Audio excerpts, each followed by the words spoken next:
सत श्री अकाल। मेरे जिंदगी के पहले जो लगभग 22 साल हैं वो पंजाब में गुजरे हैं और अपने बहुत सारे दोस्त तीर्थ यात्रा के लिए निकलते थे तो कभी नाम लेते थे कि नांदेड़ साहब जा रहे हैं। तो कभी मन में आता था कि जिंदगी में शायद कोई मौका होगा तो मैं भी उस पवित्र भूमि पे जरूर जाऊंगा।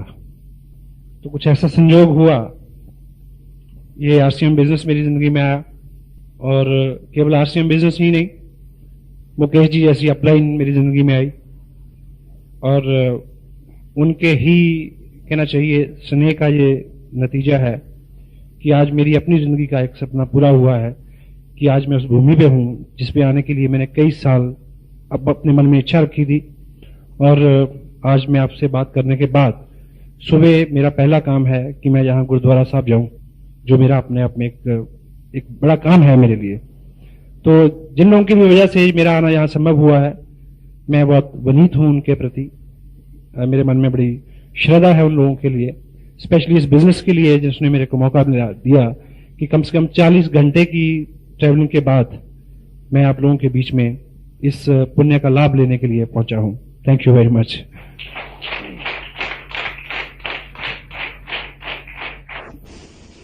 आम आदमी की 3 मूलभूत ऐसी ख्वाहिशें होती हैं जिसके इर्द गिर्द उसके सारे सपने, उसकी सारी सोच रहती है और यदि उसके पीछे कर्म भी शामिल हो जाए तो वो सपने साकार हो जाते हैं। तो मूलतः वो 3 सपने जो रहते हैं, या 3 मूलतः आवश्यकताएं रहती हैं आदमी की, वो पहली रहती है कि धन, पैसा और पैसे से खरीदी जा सकने वाली वो हर चीज आदमी की सूची में सबसे ऊपर रहती है, क्योंकि सामाजिक जीवन जो है हमारा वो उसके बिना पूरा नहीं होता।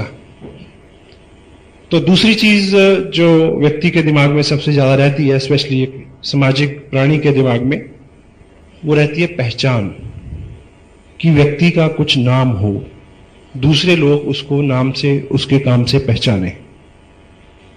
तीसरी मेरी दृष्टि में जो चीज रहती है वो आदमी की एक मूलतः बहुत भीतर एक ख्वाहिश ये रहती है कि वो जिंदगी में किसी के काम आ सके।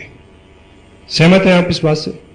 हमारे वहां तो ऐसा होता है, आपके यहां भी होता है? तो पैसे की दृष्टि से मैंने एक चीज आपने सुनी होगी कि आज तक कोई भी व्यक्ति पूरी दुनिया में नौकरी से अमीर नहीं बना, नौकरी से, चाहे कितनी भी बड़ी जॉब हो उसकी।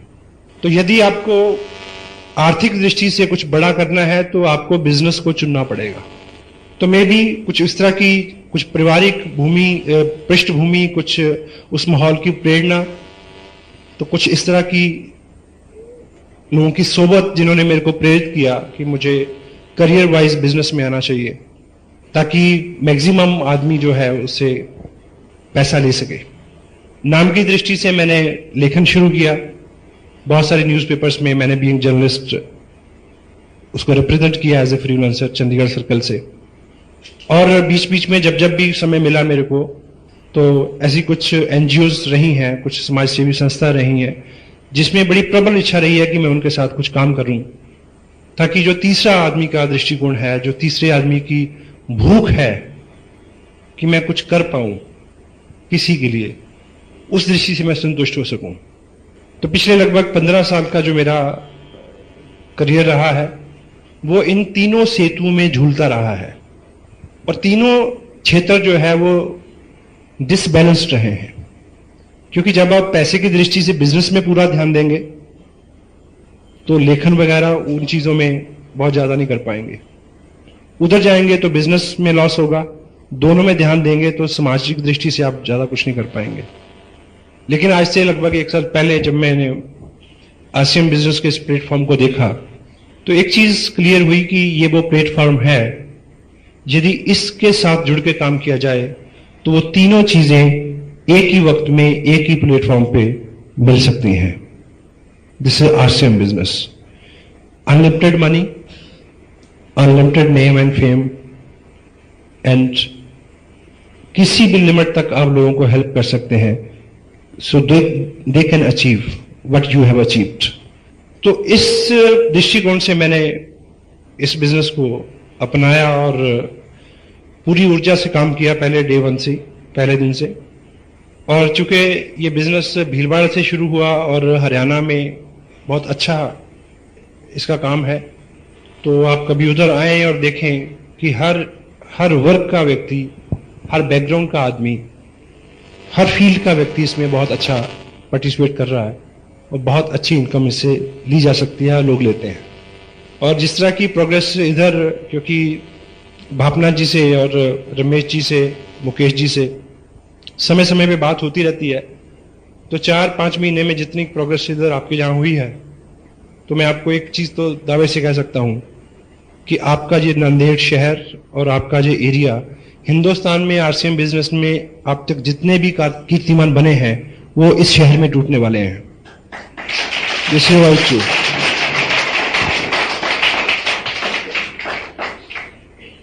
चूंकि हमारी इस तरह के बिजनेस की नॉन कन्वेंशनल कोई भी चीज जो होती है उसके बारे में हमारी कोई विशेष ट्रेनिंग नहीं होती, इसलिए हम अनमने भाव से या मनमानी करके इसमें काम करते हैं, इसलिए बहुत अच्छे रिजल्ट हमें नहीं मिलते।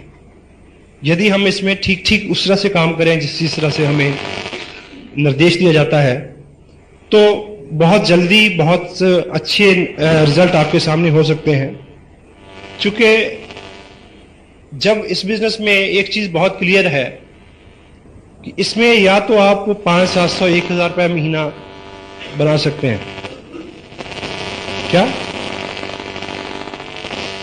एक सेगमेंट ये है कि इसमें आप 500-700 1,000 2-3,000 रुपया महीना बना सकते हैं, या फिर आप इसमें 20-25-50,000 1 लाख रुपया महीना बना सकते हैं। बीच में किसी भी रकम को रेगुलर लेना इस बिजनेस से, उसके लिए ये डिजाइन नहीं हुआ है। हेलो, ये उसके लिए डिजाइन नहीं हुआ है। तो जितना बड़ा इसमें पोटेंशियल है, उतना बड़ा आपका पात्र होना जरूरी है। अगर आपका पात्र उतना बड़ा नहीं है, तो उतना बड़ा पुरस्कार आपको मिलने वाला नहीं है। तो इसका जो पात्र है वो कोई डिग्री नहीं है, वो सेक्स की दृष्टि से आप मेल है फीमेल है इस तरह की आइडेंटिफिकेशन नहीं है, किसी मंत्री की सिफारिश आपके पास है या नहीं है, किस जात बरादरी रंग भेद से आप कोई सरोकार नहीं है, किस भाषा में आप बात करते हैं, छोटे हैं लंबे हैं, ठीक, एजुकेशनल सर्टिफिकेट्स एकेडमिक्स में आपने क्या किया है, स्पोर्ट्स में आपने क्या किया है, इसका कोई लेन देन नहीं है। केवल आपके मन में जो ख्वाहिश है कुछ बड़ा लेने की, कुछ बड़ा करने की, वो सपना आपका जितना बड़ा है, इस बिजनेस का आकार आपके लिए उतना ही बड़ा हो सकता है। तो इसलिए जितनी भी इस तरह की सेमिनार्स होती हैं या जितनी भी हमारे सिस्टम में बुक्स को पढ़ने के लिए प्रेरित किया जाता है, उसके पीछे एक ही थीम है कि हमारी पात्रता जो है वो थोड़ा विस्तृत हो। You got me? तो चूंकि एक कोटेशन आपने सुनी होगी कि a bad childhood produce a bad person. एक बुरा बचपन एक बुरे व्यक्तित्व का निर्माण करता है, और हमारा बचपन हम खुद नहीं तय कर सकते। कर सकते हैं जी? हमारा बचपन हम खुद नहीं तय कर सकते। हम कहां पैदा हों ये हमारे इख्तियार में नहीं है। और बचपन का ताल्लुक सिर्फ आर्थिक स्थितियों से भी नहीं है। उस परिवार में कितना अच्छा माहौल है, कितने अच्छा आपको गाइड एंड मोल्ड किया जाता है, किस तरह की आपकी मित्रता है, किन लोगों में आप रहते हैं, किस तरह के आपके अंदर डर, विश्वास, अविश्वास, बिलीव, शंकाएं, मतभेद, ठीक, वो सब चीजें उस माहौल से मिलती हैं हमें जहां हमारा जन्म होता है। और जो चीज सबसे गलत होती है हमारे साथ बचपन में, वो ये है कि वो हमारे दृष्टिकोण को बड़ा संकुचित कर देता है। क्योंकि जिस पृष्ठभूमि में हम पलते और बढ़ते हैं, वो बार बार हमें ये एहसास दिलाती है कि हमें सीमित ही सोचना चाहिए। हमारे घर के लोग ही बोलते हैं कि इतने बड़े बड़े सपने नहीं लेते। और समटाइम पेरेंट्स बच्चे को ज्यादा प्यार करते हैं इसीलिए वो उसको ज्यादा पनपने नहीं देते। You got me? तो जैसे जैसे हम बड़े होते हैं, हम अपने समाज से जिन लोगों में रहते हैं उन्हीं लोगों से हम प्रेरणा पाके अपने आप को ये मान लेते हैं कि भाई मुझे तो 5,000 की नौकरी चाहिए। तो इस तरह जहां पे भी हम अपने आप को सेटल कर लेते हैं और जिंदगी हमें हमेशा वही देती है जो हम जिंदगी से मांगते हैं। अभी एक किताब आपको जहां अवेलेबल हो जाएगी, अभी 1-2 कॉपियां उसकी हैं, सोचिए और अमीर बनिए, thinking and grow rich. Napoleon Hill इसके राइटर हैं। इस व्यक्ति ने अपनी जिंदगी के बेहतरीन 25 साल अमेरिका में उस वक्त के कामयाब लोगों के साथ रह के इस फैक्ट को दरियाफ्त किया, पता लगाया कि वो क्या ऐसी कलाएं या क्या ऐसे गुण और आदतें हैं जिनको ग्रहण करने के बाद कामयाब लोग जो हैं वो बहुत कामयाब होते हैं। तो एक जगह इन्होंने जिक्र किया है कि आपकी जिंदगी एक बहुत इंसाफ पसंद मालिक की तरह है और वो आपको पूरी छूट देती है कि आप उससे अपना वेतन, अपनी पगार खुद तय करें। लेकिन एक शर्त है, जो आपने तय कर ली वो हमेशा वही आपको देगी। यदि आपने अपनी जिंदगी को बोला कि मैं 5,000 का व्यक्ति हूं तो वो 5 का ही होगा। यदि आपने जिंदगी को बोला कि नहीं मैं तो 2 लाख रुपए का व्यक्ति हूं तो वो 2 लाख रुपए की पगार आप उससे पा सकते हैं। यदि आप उसने बोला कि मैं तो इस स्टेट का मुख्यमंत्री हो सकता हूं तो वो तथास्तु ही बोलेगी कि तुम हो सकते हो। हेलो? तो उसके पास जितना बड़ी हमारी पात्रता हम डिसाइड करेंगे उतना ही बड़ा हमें पुरस्कार मिल सकता है। चूंकि हम आज तक अपनी अपनी जगह पे इसलिए संकुचित दायरे में अपनी जिंदगी को काटने के लिए बाध्य हैं जिसमें हम में से किसी का भी कोई कसूर नहीं है। बचपन में जो शिक्षा हमें मिली है, जिस तरह का दृष्टिकोण हमें दिया गया है, जिस तरह के माहौल में हम पनपे और बड़े और पले हैं, उसी तरह का हमारा व्यक्तित्व हमारे हाथ में है। लेकिन सौभाग्यवश हम कहां से आए हैं उससे कोई फर्क नहीं पड़ता। हम कहां जा सकते हैं ये आज आपके हाथ में है। Now you can decide it. जो बीत गया वो भूत है, चला गया है, उससे कोई फर्क नहीं पड़ता। और हमारा जो बचपन है और उसकी जो हमारी शिक्षा है, एक उदाहरण से आप ये समझेंगे कि एक हाथी के बच्चे को जब पकड़ा जाता है तो उसको एक बहुत पतली चेन के साथ बांधा जाता है, लेकिन वो पतली सी चेन उसके अपने बल के मुताबिक बहुत बड़ी होती है। बचपन में वो बार बार कोशिश करता है उसको तोड़ने की, वो नहीं टूटती है। बार बार वो कोशिश करता है, वो नहीं टूटती है। और लेकिन वो व्यस्क होता है, बड़ा होता जाता है। और 2-4 साल में जब वो पूरा बलवान और पूरा व्यस्क हो जाता है तो उसके अपनी क्षमता के मुताबिक तब वो चेन बहुत छोटी होती है। लेकिन तब उसका मालिक उसको बड़े पेड़ के साथ नहीं बांधता है कि झाड़ के साथ ही बांध देता है। लेकिन उसके दिमाग में ये सेट हो जाता है, जैसे ही वो पांव आगे बढ़ाता है, थोड़ी सी खींच उसको पड़ती है तो उसके दिमाग में ये पक्का हो गया कि मैं इसको तोड़ नहीं सकता। इसलिए वो कभी ज्यादा बल नहीं लगाता और सारी उम्र उसके साथ बंधा रहता है। तो लगभग उसी तरह की कहानी आम आदमी के साथ रहती है। जिस तरह की उसकी माइंड की ट्रेनिंग हो गई है वो उसी में बिलीव करता है, उसमें विश्वास करता है कि भी मैं इससे ज्यादा नहीं कर सकता। एग्री करते हैं आप? और कोई भी बड़ा काम शुरू में मुश्किल होता है और हर मुश्किल एक ही बार होती है। हर बड़ा काम शुरू में मुश्किल होता है और हर मुश्किल केवल एक बार होती है, वो बार बार नहीं आती। जब भी उसमें से आप एक बार गुजर जाएंगे तो फिर उसमें बार बार गुजरना अपने आप में एक मनोरंजन हो जाएगा। आप कुछ भी करके देखें। आप पहली बार साइकिल पे चढ़े तो बहुत डर लगा था, लेकिन बाद में साइकिल पे चढ़ना एक मनोरंजन हो गया। इसी तरह से आपने जो कुछ भी अपने जीवन में पहली बार किया है वो पहली ही बार ही उतना आसान नहीं था। और सेकंड, अभी एमएलएम को लेके, क्योंकि मैं चंडीगढ़ में हूं और वहां पे चंडीगढ़ अपने आप में एक ऐसा शहर है, यहां से बहुत सारी कंपनीज मल्टी लेवल मार्केटिंग के नाम पे उन्होंने बहुत कुछ किया है। और वहां हर चौथे दिन अखबार में एक खबर रहती है कि फला फला कंपनी के जो डायरेक्टर थे उनको पुलिस ने पकड़ लिया, ब्ला ब्ला। जो सो कॉल्ड MLM, जितनी भी स्कीम्स चलती हैं, ठीक। तो आज आपके सामने यहां आप लोगों के पास बिजनेस की बात करते हैं तो लोग क्या कहते हैं कि आओ बिजनेस करें, यहां मना करते हैं, यहां पे हेलो मना करते हैं, यहां माहौल खराब है, सब जगह मना करते हैं, सब जगह सेम सिचुएशन है। लेकिन RCM बिजनेस एक ऐसा प्लान है जिसको हम बोलते हैं यस प्लान। जो भी इसको ठीक से सुन लेगा वो उसको मना नहीं करेगा, लेकिन आपको यह सीखना है कि ठीक से कैसे सुनाया जाए, ठीक से कैसे दिखाया जाए, ठीक है। और आज जितनी बाहर एक्टिविटी है वो किस वजह से है कि लोग इधर से इधर, इधर से इधर शिफ्ट होते हैं, लोग शिफ्ट होते हैं।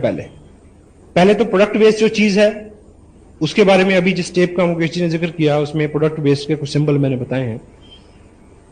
तो प्रोडक्ट बेस्ड जो चीज है, ट्रू MLM क्या है उसको आप समझें, और फिर इसमें पूरे रिजल्ट आने तक पूरी मेहनत से काम करें।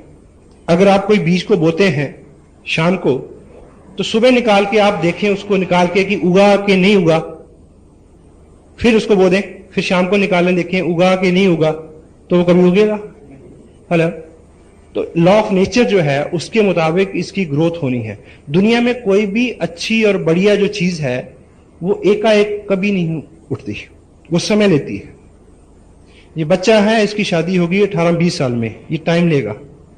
सोचो कि अगर शादी हमारी तब हो गई होती जब हम तीसरी स्टैंडर्ड में पढ़ रहे होते थे, तो आपके बच्चे दूसरी स्टैंडर्ड में होते, पिताजी तीसरी स्टैंडर्ड में होते, दादाजी चौथी स्टैंडर्ड में होते। और जब छुट्टी होती और घर लौटते समय किस तरह की बातें होती रास्ते में, वो नानी मेरा पेन नहीं दे रही, और पिताजी ने मेरी किताब फाड़ दी, ठीक है ना।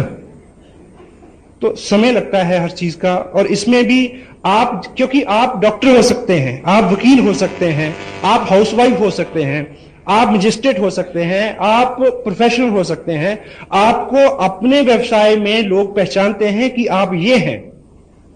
एकाएक लोग आपको RCM का धुरंधर नहीं मानेंगे, मानेंगे जी? उसकी रेपो बनते बनते समय लगेगा, और तब तक आपको उस व्यक्ति की रेपो को यूज करना है जो एज ए अपलाइन आपके साथ है, क्योंकि उसके पास सक्सेस है। तो थर्ड पार्टी अप्रोच से आप काम करें और पेशेंस रखें कि आप वो सब चीजें सीख जाएं, और हो जाएगा, ठीक है। और टोटलिटी में ये सारा जो ऐसी किसी भी मल्टी लेवल मार्केटिंग में जो प्रोडक्ट बेस्ड नहीं है, जिसमें पैसा लोगों में बढ़ता है, वहां सम टाइम करंट इनकम लोगों को होती है, लेकिन वो गलत जगह पहुंचाती है आदमी को, ठीक है। ये जो सिस्टम है प्रोडक्ट बेस्ड, ये डिलेड ग्रेटिफिकेशन एक लॉ है, उसके ऊपर काम करता है। आपको इसमें उस तरह से काम करना है जिस तरह से किसान काम करता है। बीज बोने से पहले धरती को तैयार करता है, यानी पहले इन्वेस्टमेंट, ठीक, और फिर उसको बोने के बाद, उसकी तैयारी के बाद, फिर वो वेट करता है उसके उगने की। करता है नहीं करता? हेलो। और सेकंड, वो हर बीज को मौका देता है, हर बीज को। अभी आप में से कुछ लोग ऐसे इस तरह से काम, हमारे यहां तो लोग ऐसा करते हैं, शायद यहां भी करते हो, आप प्रीजज करते हैं कि ये तो करेगा, ये नहीं करेगा, इसको दिखाना, इसको नहीं दिखाना, ये तो बोलता ही नहीं, ये बोलता बहुत है, इसके पास तो बहुत पैसे हैं, इसके पास तो पैसे ही नहीं है, ये तो साइकिल पे आता है, उसके पास तो कार है, ये तो मेरा पड़ोसी है, इसको छोड़ो। प्री जज नहीं करें। करते हैं जी? सबको दिखाएं। किसान कभी ऐसा करता है? वो कभी किसी बीज को पकड़ के पूछता कि भाई बता तू उगेगा कि नहीं उगेगा, अगर तू उगेगा तो मैं तेरे को बोऊं।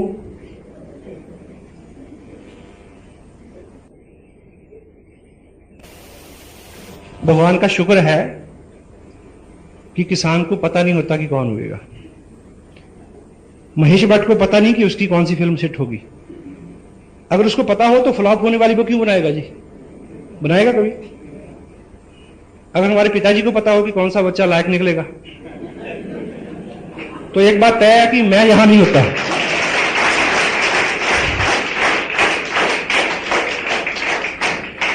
कुछ चाहेगा जी नालायक बच्चे को पैदा करना?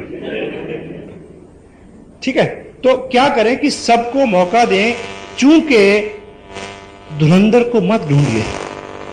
ये सिस्टम आम आदमी को धुरंधर बना देगा, ये बात तय है। We don't use people to build this business. We don't use people to build this business. We use this business to build people and they will build business further. यहां पे लोगों का निर्माण होता है। पहली बार कुछ लोगों ने आज माइक पकड़ा तो आपको लगता है। सत श्री अकाल। मेरे जिंदगी के पहले जो लगभग 22 साल हैं वो पंजाब में गुजरे हैं और अपने बहुत सारे दोस्त तीर्थ यात्रा के लिए निकलते थे तो कभी नाम लेते थे कि नांदेड़ साहब जा रहे हैं। तो कभी मन में आता था कि जिंदगी में शायद कोई मौका होगा तो मैं भी उस पवित्र भूमि पे जरूर जाऊंगा। तो कुछ ऐसा संयोग हुआ, ये आरसीएम बिजनेस मेरी जिंदगी में आया और केवल आरसीएम बिजनेस ही नहीं, मुकेश जी ऐसी अपलाइन मेरी जिंदगी और में। लोग आपके बारे में अच्छा सोचेंगे और तो वो आपसे स्नेह करेंगे। और डेल कार्नेगी एक बुक है जो मैनुअल है, इस बिजनेस को आप करना चाहते हैं तो ये किताब आपके पास जरूर होनी चाहिए। डेल कार्नेगी अपनी 35 साल के अनुभव में क्या लिखते हैं कि हम जिन लोगों से प्रेम करते हैं उनके अवगुणों से भी प्रेम करते हैं, और हम जिन लोगों से द्वेष करते हैं उन लोगों के गुणों से भी द्वेष करते हैं। जो लोग आपको पसंद करते हैं वो आरसीएम बिजनेस भी पसंद करेंगे, उनको कितना भी बुरा क्यों ना लगता हो। तो आप डे बाय डे अच्छे हो जाएं, केवल ये करवाना है आपसे और कुछ नहीं करवाना। क्योंकि कपड़ा तो आप पहले भी पहनते हैं, नहाते तो आप पहले भी हैं, चाय तो आप पहले भी पीते हैं, ब्रश तो आप पहले भी करते हैं जी। तो ये सारा आयोजन आपको कपड़ा पहनाने और चाय पिलाने और ब्रश करने के लिए नहीं जो हो रहा है। ये केवल हो रहा है कि आपका व्यक्तित्व ऐसा हो जाए कि लोग आपको लीडर माने और आहिस्ता आहिस्ता आपकी सोहबत को पसंद करना शुरू कर दें और आपके पीछे बहुत सारे लोगों का एक इस तरह का समूह तैयार हो जाए, जिधर आप जाएं वो उधर जाने को तैयार हो सकता है ये। लेकिन एकाएक नहीं होगा, क्योंकि आज आपका और मेरा जो भी कैरेक्टर है ना तो वो एक दिन में बना है ना वो एक दिन में बदलेगा। एक दिन दूध पी के आप पहलवान नहीं हो सकते और एक दिन सैर करके आप पतले नहीं हो सकते, सही है। तो उसमें समय लगेगा, इसलिए पेशेंस चाहिए और इसीलिए निरंतर प्रयास। क्योंकि अपने आप में संस्कार डालना एक लंबी प्रक्रिया है, वो उस तरह की प्रक्रिया है जिस तरह से हम पानी टपका के किसी पत्थर में छेद करें।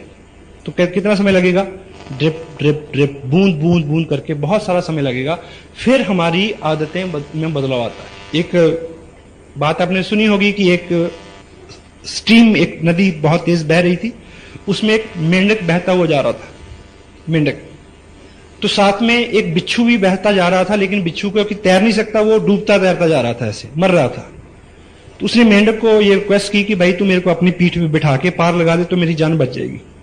तो मेंढक ने कहा कि ये सेवा का काम तो मेरे को पसंद है, पर मेरे को डर है कि जैसे मैं तेरे को अपनी पीठ पे बिठाऊंगा तो तू मेरे को काट लेगा। तो बिच्छू ने बोला कि मैं इतना पागल नहीं हूं, जबकि अगर मैं तेरे को काटूंगा तू मर जाएगा तो मैं डूब जाऊंगा, इसलिए मैं मरने के लिए तो कम से कम तेरे को माफ कर ही दूंगा, ऐसा मैं नहीं करूंगा। उसने प्रॉमिस किया। तो बात भी जायज है कि वो क्यों काटेगा उसको। मेंढक ने उसकी बात मान ली और जैसे उसको उसने पीठ पे बैठा के किनारे की तरफ चलना शुरू किया तो बिच्छू ने तुरंत उसको ऊपर से काट लिया। तो मेंढक के जिस्म में एकदम जहर गया, वो मर रहा, डूब रहा है और बिच्छू से पूछ रहा है कि जब तेरे को पता है कि मेरे मरने से तू मर जाएगा तो फिर तुमने मेरे को काटा क्यों? तो बिच्छू ने कहा कि मैं क्या करूं, मेरी आदत है। हम बहुत बार अपना नुकसान इसलिए कर देते हैं क्योंकि हमारी आदत है। हम बहुत बार गुस्सा करते हैं जिसकी वजह से हमारा नुकसान होता है, हमारी आदत है। हम बहुत बार काम को टालते हैं, हमें पता है कि हमारा नुकसान है, क्यों करते हैं? हमारी आदत है। तो इस तरह की सौयों आदतें हमारी पिछले 25 साल से 30 साल से बनी हैं। तो एकाएक नहीं बदलेंगी, समय लगेगा, 2 साल 3 साल 4 साल 5 साल। लेकिन जैसे ही हम 5 साल की बात करते हैं तो बहुत सारे लोग रुक जाते हैं, वहीं पे वो हिसाब में पड़ जाते हैं। वो सोचते हैं कि 5 साल बाद तो मैं 43 साल का हो जाऊंगा। तो भाई अगर आप ये नहीं करेंगे तो तब 5 साल बाद कितने साल के हो जाएंगे आप? हेलो, अगर आप ये सब नहीं करेंगे तो फिर 5 साल बाद आप कितने साल के हो जाएंगे? कोई रिवर्स गियर लगने वाला है। ठीक है, क्योंकि हम ऐसा क्यों नहीं शुरुआत करते? क्योंकि हमारी आज तक की प्रैक्टिस है तत्काल सुख की। और हम हिंदू मैथोलॉजी में क्या है कि आप यहां पे ये सब जो वर्जन है, मर्यादा में रहो, स्वर्ग में सब कुछ मिलेगा। तो क्या है? तत्काल सुख जो है उसको छोड़ने की प्रेरणा है सारी। यदि छोड़ देंगे तो फिर लंबे समय तक आपको वो सुख मिल सकता है। तो अभी आपके सामने जो भी चीजें हैं उसमें जो तत्काल सुख है, यदि उसको छोड़ के आप उसको सारा समय इस काम में डालेंगे तो बहुत कुछ हो सकता है। जितने भी अचीवर आपके सामने हैं, उन्होंने जो कुछ भी किया है, साथ साथ में उन्होंने एक काम जरूर किया है, तत्काल सुख को उन्होंने छोड़े हैं, अपने टाइम को शेड्यूल किया है, मैनेज किया उसको। किस तरह से? समय आप कैलकुलेट करें। आप एक महापुरुष के बारे में मैं जानता हूं, उन्होंने लिखा है कि किसी भी व्यक्ति को अगर आप जानना चाहते हैं कि वो क्या है और अगले 5 साल में क्या बनेगा, तो उसकी 2 चीजें चेक करो कि उसका फालतू समय कहां जाता है और उसका फालतू पैसा कहां जाता है। जिधर वो जा रहा है उसी तरफ और उसी तरह का व्यक्ति वो बनने जा रहा है अगले आने वाले समय में। तो आप चेक करें कि जो आपके प्राइम टाइम है, आपका गृहस्थी है, आपकी नौकरी है, उसके अलावा जितना भी समय बचता है उसको आप जहां डालेंगे, जो आपका रेकरिंग जो भी खर्चा है, जहां आप उसको डालेंगे उस तरह का आपका व्यक्तित्व होने वाला है। सुबह लोग 6 बजे उठते हैं, 10 बजे ऑफिस जाते हैं, 4 घंटे में क्या करते हैं उनको पता है। जबकि वो दैनिक 5 काम जो है, नहाना धोना, चेंज करना, ब्रेकफास्ट करना, वो सारा काम 45 मिनट में हो सकता है। होता ही नहीं होता? हेलो, ये पॉसिबल है। टीवी के आगे बैठना बंद कर सकते हैं आप। क्या एजुकेशन मिलती है जी टीवी में आजकल? सांप भी कभी बहू थी। आजकल जितने भी टीवी पे सीरियल्स चल रहे हैं वो पोस्ट मैरिटल अफेयर्स उसके ऊपर चल रहे हैं। और आपको पता है कि गार्बेज इन गार्बेज आउट, जो चीजें हम अपने दिमाग में भरेंगे उस तरह के रिजल्ट हमारे सामने आते हैं। और एक चीज आप याद रखें, यदि आप अगले 3 साल लगातार टीवी के सामने नहीं बैठेंगे तो टीवी के अंदर आने की आपकी संभावनाएं बढ़ जाएंगी। यह बात इसलिए भी सच है कि जो भी लोग टीवी के अंदर होते हैं वो कभी भी टीवी के सामने नहीं होते। हेलो, लेकिन हम लोग रहते हैं, हम लोग। ठीक है, तो टाइम न्यूज़पेपर आपने सारे, आपको पिछली बार इलेक्शन हुए, कितनी सीटों पे कांग्रेस खड़ी थी, बीजेपी खड़ी थी, कौन जीता कौन हारा, सारे आंकलन निकाले थे। उसके बावजूद भी आपके घर में कोई चेंज नहीं हुआ जी? कारगिल में लड़ाई होती है तो आप कमांडर को गाली देते हैं कि उसको तो कुछ आता ही नहीं, भले ही कभी मक्खी ना मारी हो खुद। सचिन एक चौका लगा देता तो क्या होता है? बताओ, कोई डर ना मिलते आपको? वो उसको हारने के भी पैसे मिलते हैं। ठीक है, तो उस सारे समय को आप शेड्यूल करके इसमें लगाएं। और इस बिजनेस के बारे में 1-2 सीरियस चीजें हैं जिसको करने की जरूरत है। वो ये पार्ट टाइम बिजनेस है। कितने लोग हैं जो फुल टाइम करते हैं या करना चाहते हैं? यदि आप फुल टाइम करते हैं तो आप एक चीज गांठ बांध लें। फुल टाइम का मतलब है कि कम से कम 7 से 10 हजार रुपए पर मंथ की आपकी व्यक्तिगत प्रोडक्ट की सेल होनी चाहिए। अगर आप आज से ही इस बिजनेस की इनकम के ऊपर निर्भर होना चाहते हैं तो, अदरवाइज जो आप करते हैं उसको करते रहिए, पार्ट टाइम इसको बिल्ड करिए। और दूसरी बात, यहां पे अभी रमेश जी ने बताया था कि इसमें जो पहला 30% है, 5,000 पे 10%, ये जो इनकम है ये इनकम नहीं है, इनकम है 6% रॉयल्टी। ये जो 30% है ये आपकी स्कॉलरशिप है, इसको इनकम ना माने। और स्कॉलरशिप से किताबें खरीदी जाती हैं, स्कॉलरशिप से घर नहीं चला करते। इनकम के लिए काम करें। और दूसरा, ये एक ऐसी इंडस्ट्री है जो आपको 2 लाख से 5 लाख रुपए पर मंथ दे सकती है, लेकिन इसमें 2 करोड़ रुपया इन्वेस्ट करने की जरूरत नहीं है। यहां कोई भी इंडस्ट्री लगती है तो उसमें 2 करोड़ रुपया लगता है, ठीक है, लेकिन यहां 2 करोड़ रुपया लगाए बिना आप 2 लाख रुपया कमा सकते हो। लेकिन क्या करना होगा, सपोज आप अगर 2 करोड़ की इंडस्ट्री भी लगाना चाहें तो आपको क्या लगता है कि 2 करोड़ की इंडस्ट्री जो है वो आपके घर की बगल में खुल जाएगी, या बाहर जाना पड़ेगा कि प्लॉट लेने? बाहर जाएंगे, पैसा भी लगाएंगे, तो फिर डेली वहां आना जाना जो रहेगा वो आपका क्या रहेगा, रनिंग एक्सपेंस, चाहे पानी, आना जाना, पेट्रोल। ठीक, तो यहां पे आपको 2 करोड़ रुपया लगाने की जरूरत नहीं है, वो भीलवाड़ा में लगा हुआ है, 2 नहीं लगा, कई करोड़ रुपया लगा हुआ है।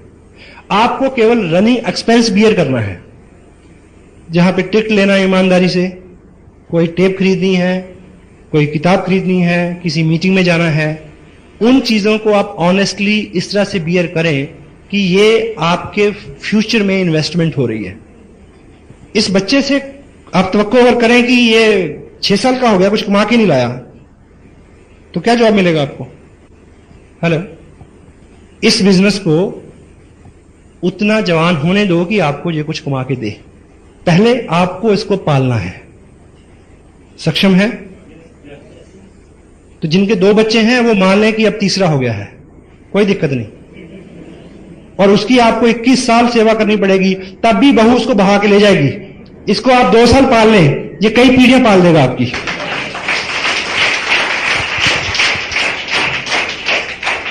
देखिए, मैं पिछले 13 महीने 1 साल मेरा जो भी काम करने का तरीका रहा, मैंने वो सभी ऑप्शंस जो सोशल एंगेजमेंट्स होती हैं छोटी छोटी, उसको स्थगित रखा। मेरा अपना शेड्यूल है, अगले ये 2 महीने का मेरा शेड्यूल बना हुआ है, तो जिस दिन मेरा रिलैक्स है उस दिन में कोई अगर शादी आ गई, कोई सोशल काम निकल आया तो मैं जाऊंगा, नहीं तो मैं अपनी कोई भी अपॉइंटमेंट कैंसिल करने वाला नहीं हूं। पिछले 1 साल में मैंने कोई शादी अटेंड नहीं की, और खुशी की बात है कि किसी ने भी अपनी शादी कैंसिल नहीं की मेरी वजह से, कि भाई तुम नहीं आ रहे इसलिए शादी नहीं करेंगे। कोई रुकता है भाई? बुरे काम के लिए कोई नहीं रुकता। ठीक है, तो पूरे 1 साल में जो भी छोटी छोटी चीजें होती हैं, देखिए जब तक हम त्याग नहीं करेंगे तो कुछ बड़ी चीज हमें मिलने वाली नहीं है। मानते हैं आप? इसी 1 साल में मेरा जितना भी शेड्यूल रहा, मेरा अपना बर्थडे था, मैं बाहर था, मेरे बच्चों का बर्थडे था, मैं उस दिन बाहर था, हमारी मैरिज एनिवर्सरी थी, पहली ऐसी एनिवर्सरी थी जिसमें हम अलग थे, और पिछले 30 साल में लगभग पहली बार ऐसा होने जा रहा है कि हर 31 दिसंबर को हम पूरी ग्रैंड फैमिली एक जगह, ऑलमोस्ट एक जगह इकट्ठे होते हैं, और पहली बार 31 तारीख को मेरा नागपुर में कार्यक्रम है, उस दिन मैं भी बाहर होऊंगा। लेकिन क्या फर्क पड़ता है मुझे ये बताइए? आप एक बार कर लीजिए ना, फिर सारी उम्र आप, आज आपको समटाइम मुझे याद है कि मैं रेगुलर 2-3 दिन के लिए घर पे होता हूं, तो मैं सुबह इंतजार करता हूं कि कब 2 बजेंगे, 2, ताकि बच्चे स्कूल से आएंगे तो मैं उनके लिए तैयार होता हूं खेलने के लिए। तो कभी तो आलम यह है कि वो बोलते हैं कि हमारे साथ खेलो, तो आदमी कहता है कि टाइम नहीं है। तो मैं अब 4 दिन के लिए घर पे हूं, तो मैं उनका वेट करता हूं कि भाई वो कब आएंगे और मेरे साथ खेलें। वो तो पता वो क्या पूछते हैं कि आपको कोई काम नहीं है? हमें बहुत सारा काम है। तो ये दिन आ सकता है आपके लिए? वाई, क्यों नहीं आ सकता? हेलो, ठीक है। तो एक बार आप टोटल अपने पूरे टाइम को देखिए। आप किसी की 2 तरह के लोग हैं जिनके साथ आपको सरोकार हैं, आपके दोस्त हैं, रिश्तेदार हैं।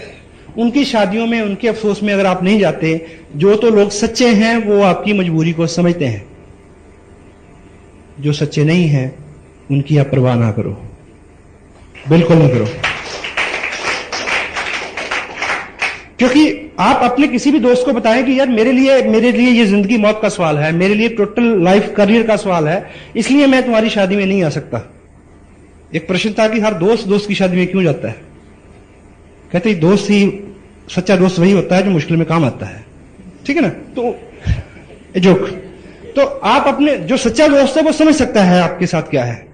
जो इसके बावजूद ताना देता है उसकी ये परख होगी कि वो सच्चा नहीं है, छोड़ दीजिए उसको, नो प्रॉब्लम, एक ढूंढो 1000 मिलेंगे।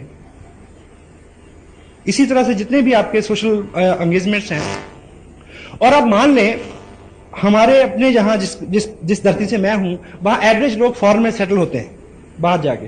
मुझे ये बताइए कि कोई आदमी 8 लाख रुपया खर्च के अमेरिका गया हो और पीछे मासी की बेटी के एंगेजमेंट हो तो वो आ जाएगा क्या? हेलो, पड़ोस में बुढ़िया मर गई तो आ जाएगा? भाई की शादी हो तो आ जाएगा। मैंने एक से एक वक्त देखे वहां, नहीं आया जाता। मदर तक एक्सपायर हो जाए तो लोग नहीं आते।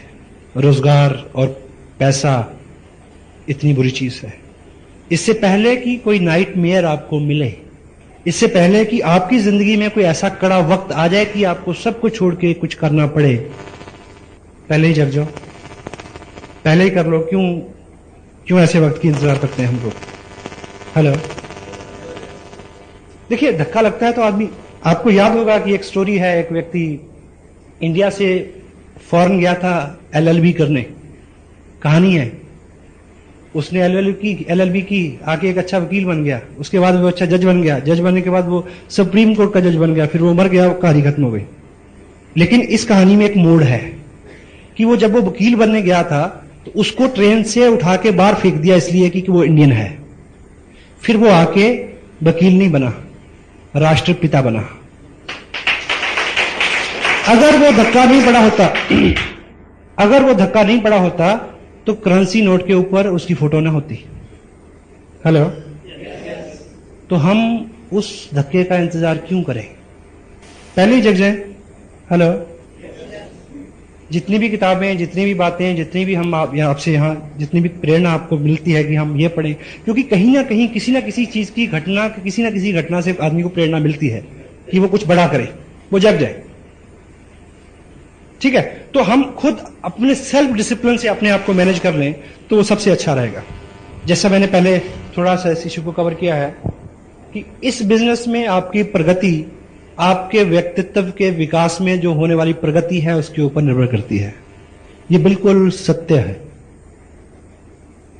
टोटल ऑनेस्टी, और ऑनेस्टी भी ऐसी, उसमें बोल्डनेस हो, डरे ना, कुछ होने वाला नहीं है। आपने एक कुछ लोग डोल जाते हैं। ये कहानी आपने सुनी होगी, एक लकड़हारा था, लकड़ी काट रहा था, उसका कुल्हाड़ा पानी में गिर गया तो देवता प्रकट हुए। तो देवता ने एक कुल्हाड़ी निकाली, उसमें से पानी में से सोने की थी। पूछा कि तुम्हारी है? उसने बोला नहीं। उसने दूसरी निकाली, चांदी की थी, बोला तुम्हारी है? क्या बोला? उसने तीसरी निकाली, सोने की, पूछा तुम्हारी है? तीसरी लोहे की निकाली जब असली वाली, तो पूछा कि ये तुम्हारी है? उसने क्या बोला? हाँ मेरी है। तो देवता बड़ा प्रसन्न हुआ, तो उसने तीनों कुल्हाड़ी उसको दे दी। ये सतयुग की बात है। कल युग में फिर भगवान ऊपर से विचरण कर रहे थे तो एक वही लकड़हारा नदी के किनारे रो रहा था। भगवान ने देखा कि बंदा तो वही लगता है, तो देखें कल युग का क्या असर हुआ ऐसे ऊपर। लेकिन वो आदमी ईमानदार था। भगवान आए तो बोला क्यों रो रहा? कहता जी मेरी बीवी गिर गई इसमें। क्या हुआ? मेरी बीवी पानी में गिर गई। तो देवता ने कहा कोई दिक्कत नहीं। देवता अंदर गए, उस फटा से प्रीति जिंटा को निकाल के लाए। तो पूछा तुम्हारी है? कहता हां। भगवान कहते कि अच्छा, कलयुग का असर तेरे पे भी हो गया? तेरे को याद नहीं कि सतयुग में मैंने क्या किया था? कहता प्रभु याद है इसलिए तो मैंने हां कह दी। कहते मतलब? कहता मुझे पता है कि आप बहुत अच्छे हैं। आप पहले प्रीति जिंटा को लाए, मैं आपने पूछा तुम्हारी है? मैं कहता नहीं। फिर आप माधुरी को लाते, आप पूछते तुम्हारी है? मैं कहता नहीं। फिर आप मेरी वाली को लाते, आप पूछते तुम्हारी है? मैं कहता हाँ। तुम तीनों मेरे को दे देते, मैं बड़ा परेशान हूं। मैं तो एक से परेशान हूं। ऑनेस्टी ऐसी कि मुश्किल वक्त में डोले ना। वर्षली कुछ माहौल बिगाड़ दिया मैंने शायद। आज तक जितना भी हमारा दायरा रहा है, जितना भी हमारा स्पेस रहा है, हर पर्सनैलिटी का एक दायरा रहता है कि वो कितने लोगों को कितनी गहराई तक अपने असर से उसके ऊपर इंपैक्ट छोड़ती है। एवरीवन। कुछ लोगों के बारे में आपको पता है कि उनके हाजिर होते ही माहौल में कुछ बदलाव आता है। ठीक। और आपके पड़ोस में कोई गेस्ट आता है 6-3 महीने बाद, और आप अपने पड़ोस से पूछते हैं किसी लेडी से कि वो तुम्हारा भाई कब आएगा? यानी वो आदमी पड़ोस का गेस्ट है लेकिन आपके साथ कनेक्टेड है, आपको अच्छा लगता है। या आप कहीं गेस्ट जाते हैं तो वहां लोग पूछते हैं कि वो कब, है ना? वो आदमी किसी को डॉलर थोड़ी देता है कि हेलो, उसका व्यक्तित्व होता है ऐसा। तो हम उस तरफ हमारी यात्रा उस तरफ शुरू हो, उसके लिए छोटे छोटे प्रयास जो हैं वो उसमें फर्क ला सकते हैं। एकाएक उसमें होने वाला नहीं है, क्योंकि हमारा जो दिमाग है, अभी एक किताब यहां पे है,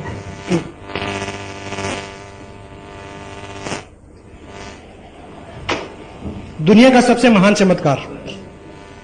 ये किताब आप जरूर लें, अभी 1-2 कॉपीज हैं, रमेश जी आपको प्रोवाइड करा देंगे।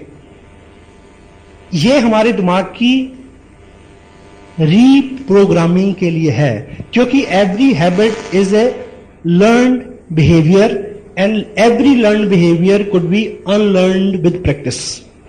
वो अनलर्न किया जा सकता है, लेकिन समय लगता है। ये उसका पूरा मैनुअल है और दुनिया की बेस्ट सेलर है, हिंदी में अवेलेबल है, इंग्लिश में ओरिजिनल कॉपी का इसका रेट है करीब $3.5, कई 100 में मिलेगी, लेकिन अभी $70 इसका मेरे ख्याल रेट है। तो इसमें टोटलिटी में जो, क्योंकि अपना जो दिमाग, ह्यूमन ब्रेन जो है, वो केवल इनपुट के लिए है। जो भी विचार, जो भी घटना, जो भी संवाद और संदेश उसमें आता है, वो उसी में रहता है, बाहर नहीं निकलता। और उसी से हमारा डर, वहम, हमारे व्यक्तित्व का, हमारी आत्माओं का निर्माण होता है। तो आप एक एग्जाम्पल से ऐसे समझें कि मान लीजिए ये ह्यूमन ब्रेन है, और दूसरी तरफ से आप ये मानिए कि ये एक बकेट है, दूध की बाल्टी है, और इस दूध की बाल्टी में अगर 2 बूंद जो है वो इंक, 2 बूंद ब्लू इंक की डाल दी जाए, तो क्या होगा? ये पूरा दूध नीला हो जाएगा, तो ये पीने लायक नहीं रहेगा, ठीक। और इसको एकाएक वो 2 बूंद इंक इसमें से निकालने का अभी तक कोई भी तरीका आजाद नहीं हुआ है, लेकिन हमारा पर्पस इसको पीने लायक बनाना है। तो हम क्या कर सकते हैं कि यदि इस एक बकेट के अंदर 2-3 बकेट और फ्रेश दूध की डाल दी जाए, तो ये सारा दूध पीने लायक हो जाएगा। सही है गलत? तो हमारे दिमाग में जो भी पहली इंफॉर्मेशन है, जिसकी वजह से हम अपने आप काम करते हैं, अपने आप रिएक्ट करते हैं, अपने आप गुस्सा करते हैं, अपने आप झूठ बोलते हैं, उसको किसी भी सर्जरी से अलग नहीं किया जा सकता, कि सिवाय एक के कि उसमें बूंद बूंद करके बहुत सारी इंफॉर्मेशन डालनी पड़ेगी, ताकि वो इतना डिल्यूट हो जाए कि ये असर नजर आए, उसमें पुराना खत्म हो जाए। ठीक है। लेकिन जब भी पढ़ने की बात आती है, तो मन, क्योंकि वो उसके साथ पहली ट्रेनिंग है ना, वो अंदर से पता क्या बोलता है, हम तो तब नहीं पढ़े। हेलो, हम तो तब नहीं पढ़े जब बांध के पढ़ाया था, तो अब हम पढ़ेंगे। लेकिन एक चीज याद रखें, तब हमें अकल नहीं थी, तब हमें अकल नहीं थी, हमें वैल्यू का नहीं पता था, अब पता है। और दूसरा, आपने गणित नहीं पढ़ना, ना पानीपत की लड़ाई पढ़नी है। आज आपने वो पढ़ना है जो एकाएक सीधा आपको रिलेट करता है और आपके लिए रुचिकर है और आपको एकाएक रिजल्ट देने वाला है। और ऐसा नहीं है कि आप 2 घंटे की छुट्टी लेके पढ़े, छोटे छोटे सेगमेंट्स में पढ़े। कैसे? संकल्प लें पहले तो, क्योंकि संकल्प एक ऐसी ताकत है जो आपके लिए सब चीजें अरेंज कर देती है। आप कल दोपहर को घर जाएं, आपको बहुत भूख लगी है और आप देखें कि मैडम तो टीवी के आगे वो देख रही हैं सांप भी कभी बहू थी, खाना बना नहीं है, तो आपको गुस्सा आएगा। मे भी आप कुछ महाराणा प्रताप और शिवाजी की भूमिका में आ जाएं। पता नहीं आपके यहां क्या, हमारे यहां तो ऐसे करते हैं, आई डोंट नो आपके यहां क्या करते हैं ऐसे में। ठीक है, तो गुस्सा आता है जी, हेलो, क्योंकि भूख लगी हुई है। लेकिन अगले दिन आपका फास्ट हो, व्रत हो, आप घर में आए, कुछ खाना नहीं बना, तो आपको गुस्सा आएगा? नहीं आएगा, क्योंकि संकल्प की ताकत साथ में है। आप रोजे से हो तो गुस्सा आएगा? नहीं आएगा। तो यदि आप संकल्प लें कि अपने बिस्तर से नीचे सुबह उठने के बाद पांव रखने से पहले 5 पेज पढ़ने हैं, संकल्प है, तो आपको क्या लगता है कि कोई जलजला आ जाएगा या आप पीछे चलना शुरू कर देंगे? आप संकल्प करें कि लंच करने से पहले 5 पेज पढ़ने हैं, घर आए, मैडम को बोला कि खाना लगाइए, खाना आ भी गया 2 मिनट में, तब भी शुरू तब करना जब 10 पेज पढ़ लूंगा। रात बिस्तर पे जाते समय किताब को लेके जाएं, 10 पेज पढ़ने के बाद ये आहिस्ता आहिस्ता आहिस्ता आहिस्ता, आपको मैं एक चीज का प्रॉमिस करता हूं, आप रेगुलर शुरू करें। आने वाले 90 दिन यदि आपके सर्कल में आपके लोगों ने आपको ये कॉम्प्लीमेंट देने नहीं शुरू कर दिए कि कुछ बदले बदले से सरकार नजर आते हैं, तो मैं मॉरली पूरी जिम्मेवारी लेता हूं इस बात की। देखिए, अच्छा आदमी जरा सा भी होता है तो दूर तक उसकी गूंज जाती है या नहीं? साहस करना पड़ेगा। जिस दोस्त को कभी जी करके नहीं बुलाया, उसको आप जाते बोलिए तो मुकेश जी, क्या होगा इसको? ठीक है, लेकिन ये शुरुआत है, डरे नहीं, संकोच नहीं करें। एक बार शुरू करें, आगे चल के आपका सारा काम बहुत आसान होने वाला है। कुछ लोग ऐसे हैं जो बहुत दौड़ धूप कर रहे हैं लेकिन बहुत अच्छे रिजल्ट उनके सामने नहीं है। यदि हैं तो एक चीज याद रखें, ये काम अकेले मत करें। आपको हेल्प की जरूरत है और हेल्प बिल्कुल फ्री मिलती है यहां पे। हेलो। अपनी पूरी क्षमता का जोर ना लगाएं। अगर आपने एक ट्रक को ऊपर उठाना है तो आपकी ताकत से नहीं उठेगा, जैक से उठेगा। तो इस तरह की मीटिंग, कुछ टिप्स, कुछ बुक्स, कुछ अपने आप के लिए अपनी अप्रोच को बदलें थोड़ा। चेक। एक आदमी बड़ी एक्साइटमेंट में बिजनेस साइन करता है, 4 लोगों के साथ बात करता है, मना मिलती है उसको, तो द्वारा कभी नजर नहीं होता, 5 तत्व में विलीन हो जाता है। आपके सामने एक वचन दे मेरे को आज, जब भी आपके सामने डिस्करेजमेंट आएगी तो आप अपनी अपलाइन से बात करेंगे और पूछेंगे कि अब मैं क्या करूं। यस? क्योंकि हर समस्या का समाधान है। डिस्करेज होके गायब ना हो जाए। अपनी अप्रोच को जितनी बार आप असफल होंगे उतनी बार आप बड़ी कामयाबी के निकट पहुंच रहे हैं, इस बात का स्मरण रखें आप। सहमत है? ठीक है, तो आप जैसे पढ़ते रहेंगे आपकी अप्रोच में आहिस्ता आहिस्ता आहिस्ता अंतर आता रहेगा। एक इंटरनेशनल प्रॉब्लम पे मैं आपसे बात करना चाहता हूं, वो है सेकेंड लेग सिंड्रोम। एक लेग नहीं चल रही। कितने लोगों के साथ ये प्रॉब्लम है? या एक टांग छोटी है जी, सब ठीक है? हेलो, है किसी के साथ? कोई आदमी कहे कि मैं शादीशुदा हूं, और आपने वो जोक सुना, एक आदमी ने पूछा कि तेरी शादी हो गई? कहता नहीं, मैं वैसे ही दुखी हूं। कोई आदमी कहे कि यार मैं शादी से परेशान हूं, तो आप उसको क्या हौसला दें? यार सब परेशान है, चिंता ना कर। क्या जी? अगर आपको सूचना मिले कि रात को आकाश से कोई ऐसी चीज गिरने वाली है जो आपकी छत पे गिरेगी, तो आपकी नींद हराम हो जाएगी। अगर समाचार ये हो कि पूरी दुनिया डूब जाएगी, तो आप कहेंगे जहां सब डूबे जहां हम डूबे, कोई चिंता नहीं है। होता है? तो मैं आपको एक अच्छी खबर देने वाला हूं। यदि आपकी सेकंड लेग में काम कम है या अभी नहीं है, तो ये इंटरनेशनल प्रॉब्लम है, चिंता ना करें। ये सबके साथ है, ठीक है? और होता क्या है, ये क्यों होता है? ये 2 कारणों से होता है। कुछ लोग, क्योंकि हम आपकी ऑर्गेनाइजेशन में भी 2 तरह के लोग होंगे। कुछ लोग तो बहुत कमिटेड, बहुत मेहनत, ठीक काम कर रहे हैं, उनके साथ भी समस्या रहेगी। और कुछ लोग सिर्फ उन्होंने क्या किया कि पर्चा भरा, एक आदमी को स्पॉन्सर कर दिया, जहां उनकी अपलाइन में ने किसी आदमी को उनके नीचे स्पॉन्सर कर दिया। उनकी एक लेग बहुत बड़ी है, दूसरी में कुछ भी नहीं। जो आदमी ये शिकायत करता है कि मेरी दूसरी चलती नहीं है, तो बड़े ख्याल रखे कि उसकी एक भी नहीं चलती, उसकी एक भी किसी और कारण से चल रही है, उसने खुद नहीं चलाई। जिसने एक चला ली वो दूसरी चला लेगा।